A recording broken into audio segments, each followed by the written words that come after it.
तीन दामाद की सास पार्ट 2। अब तक आपने सुना कि कावेरी जी अपनी तीनों बेटियों ईशा, मोहिनी और सुहाना की शादी तीन घर जमाई लड़कों के साथ करवा देती है।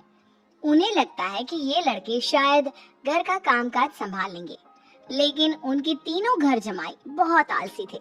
वो नौकरी भी नहीं करते थे और बाहर का काम भी नहीं। कावेरी जी ने अपनी बेटियों से कहा कि वो प्रेगनेंसी का बहाना बनाकर अपने पतियों को सबक सिखाए। अब सुनिए आगे। मम्मी, आपने जैसा कहा था हमने वैसा ही किया, लेकिन देखिए ना, विवेक का हाल तो वैसा का वैसा ही है। घर में ना सुबह का नाश्ता बनता है और ना खाना। नौकरी पर जाने की बात करो तो खाने को दौड़ते हैं मुझे।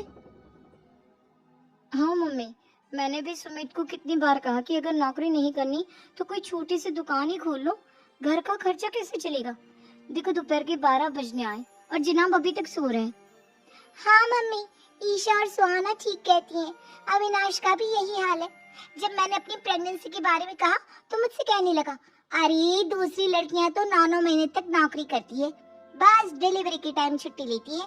मोहिनी, तुम भी नौकरी करो। अब मुझे कहाँ नौकरी मिलेगी? मम्मी बताओ, अब मैं क्या करूँ?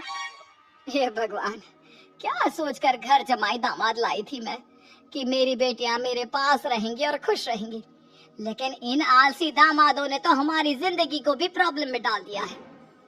मैं तो कहती हूँ मम्मी, हम लोग वापस अपनी जॉब पर जाना शुरू कर देते हैं। बता देते हैं इन लोगों को कि हमने प्रेगनेंसी का बहाना किया है। नहीं नहीं बेटा, ऐसी गलती भी मत करना।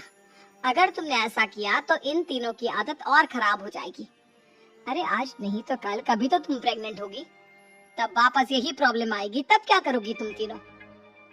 हाँ मम्मी, आपकी बात तो बिल्कुल सही है। इन लोगों को तो सुधारना ही पड़ेगा।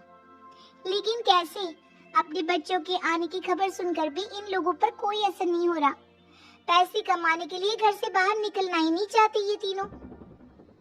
अब मेरे दिमाग में एक प्लान आया है। तुम तीनों चिंता मत करो, उन तीनों को बुलाओ, फिर मैं बात करती हूँ। थोड़ी देर बाद कावेरी जी अपने तीनों दामादों को सामने बुलाकर अपनी बात कहना शुरू करती हैं। अविनाश, सुमित और विवेक, देखो बेटा, मैं ना तुम तीनों से बड़ा प्यार करती हूँ, इसीलिए तो तुम्हें घर जमाई बनाकर रखा है मैंने। अरे मम्मी जी, सीधे सीधे कहिए ना, क्या बात है? प्यार तो हम भी आपको बहुत करते हैं। अरे मम्मी जी, आपकी इज्जत भी बहुत करते हैं।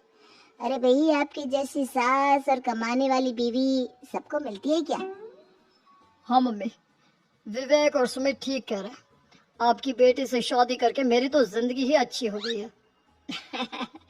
जानती हूँ मैं, और ये भी जानती हूँ कि तुम तीनों अपनी अपनी बीवियों से बहुत प्यार करते हो। बेटा, बात ऐसी है कि हमारे कुल गुरु ने कहा है कि प्रेग्नेंट होने के बाद मेरी तीनों बेटियां शुरू के 4 महीने हमारे गांव में जाकर रहेगी, जहां मेरे चाचा जी रहते हैं। अरे लेकिन क्यों मम्मी, गांव में जाकर रहने की क्या जरूरत है इन तीनों को? वो क्या है ना बेटा, हमारे परिवार को एक श्राप है। अगर मेरी बेटियों ने यहाँ पर बच्चा पैदा करने की कोशिश की तो उनके बच्चों को कुछ भी हो सकता है। इसलिए अब से लेकर 4 महीने पूरे होने तक इन्हें गांव वाले घर में रहना पड़ेगा। हाँ, तो इसमें प्रॉब्लम क्या है मम्मी जी? हम भी वहाँ जाकर रहेंगे, पिकनिक मनाएंगे। अरे भाई, बीवी जहाँ हम भी वहाँ। हाँ यार, आइडिया तो बहुत अच्छा है। शहर की जिंदगी में रह रहकर परेशान हो चुके हैं, अब कुछ दिन गांव में बिताएंगे। तुम लोग समझने की कोशिश क्यों नहीं करते? तुम में से कोई भी वहां नहीं जा सकता, और मैं यहाँ रहूंगी ना तुम तीनों के साथ। 4 महीने की तो बात है, उसके बाद ये तीनों ही लौट कर आ जाएंगी। ठीक है मम्मी जी, अब हमारे बच्चों का सवाल है तो ये तो करना ही पड़ेगा। कावेरी अपनी तीनों बेटियों को कुछ दिन के लिए घर से बाहर कहीं दूसरे शहर में रहने के लिए भेज देती है। कुछ दिनों के बाद, अरे मम्मी जी, बहुत दिन से पिज्जा नहीं खाया, मंगवाइए ना। क्या बताऊं बेटा, पहले तो बेटियां खर्चा दे देती थी क्योंकि उनकी नौकरी थी, लेकिन अब तो मेरे पास पैसे ही नहीं बचे। थोड़े बहुत पैसे हैं जो बच्चों की डिलीवरी में काम आएंगे। लेकिन मम्मी जी, आपकी बेटियों को वापस आने में तो अभी बहुत वक्त बाकी है।